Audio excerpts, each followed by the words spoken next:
Hello, fellow housing geeks. I've kind of been poking around some numbers, trying to look at the supply and demand ratio, looking at our current inventory levels versus demand.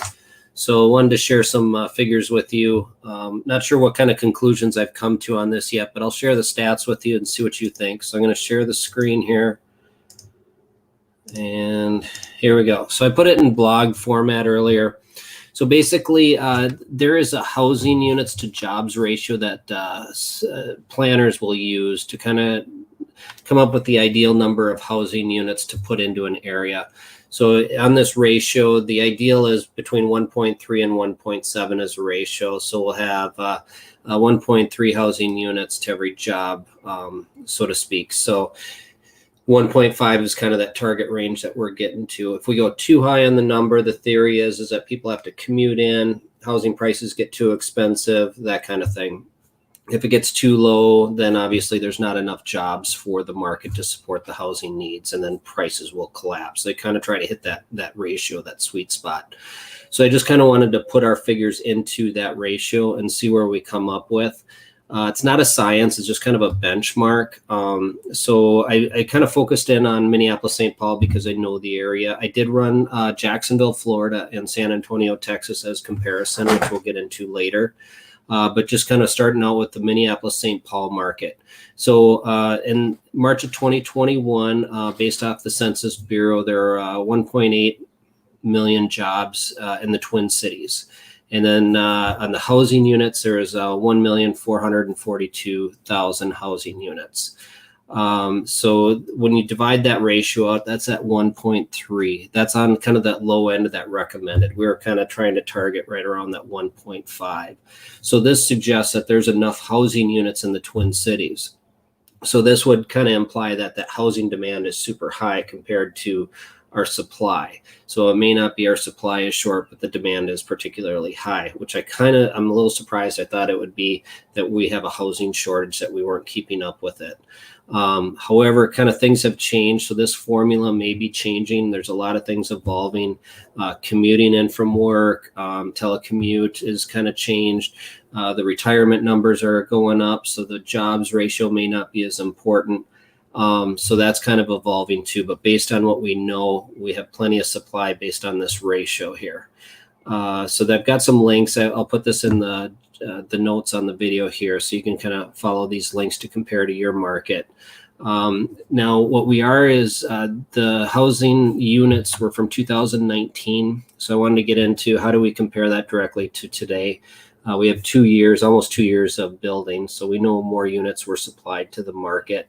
So I looked up the building permits, and you can kind of look here and you can kind of see that we're bouncing right around 2,000 units per month. So I just figured 48,000 housing units. I think I got that right. Then this is the Census Bureau for the total housing units. So if we add in the additional units, we're just under 1.3. However, if we wanted to look at the jobs, I'm kind of a geek, so I wanted to look at pre-pandemic level for employment. You know, our employment is a lot lower than it was pre-pandemic. So I went back and looked at it. It's almost 2 million jobs, 1.959. So divide that by the housing units. We're almost at 1.4. So we're kind of getting into that target range. So the conclusion I've come up with is that there's ample supply of home in the Twin Cities, that we don't have a supply issue here, which I'm a little surprised by, if that ratio by planners is correct, or B, we prove that housing units ratio used by planners is not accurate. So my thought is kind of if we want to look into this a little further, we can. The house comparison, or a quick comparison to like Jacksonville, Florida, they're at a 1.18 ratio, and then San Antonio, Texas is 1.3 with a similar population to Minneapolis St Paul. So I kind of wanted to compare that. We've got more housing units, we've got a bigger population. And then I looked at the median list price, just because that was an easy apples to apples, because I could pull those off of St. Louis Fed database versus like MLS stats. So I just wanted to compare apples to apples. I would have preferred sales price, but I couldn't find that source. So their median list price was $315. Ours in the Minneapolis St Paul was $359.9, $360. So they're at about 59,000 median income. We're at about a little over 64,000 median income. So definitely jobs related. You need a job to pay for housing. Kind of the conclusion I'm coming to on this, to make a long story short here, or short story long, I should say, is the jobs are going to create the housing needs. We're applying this ratio to the entire region of Minneapolis St Paul, or to like San Antonio market. And within those MSAs, those market statistical areas, there's a bunch of sub-markets. So I think this ratio is better applied to like taking a couple suburbs of that region and kind of looking at that jobs versus commute. And you can identify the pockets within that area with this ratio. I think this ratio starts to fall apart when I put it into a huge area. It just kind of, it washes out. There's so many localized markets in the Twin Cities. I know for a fact that the pocket that I actively work in, there is a shortage of certain types of housing. There is a surplus of additional housing, right? So, we can add supply 700,000 and up, but there's a limited number of buyers. Where we need that inventory is right around that 300,000 range, which is very difficult to do when you can't even buy a lot for 300,000 in this area. So, we have different dynamics for a different micro area. But kind of as a whole, it suggests that this region has enough housing.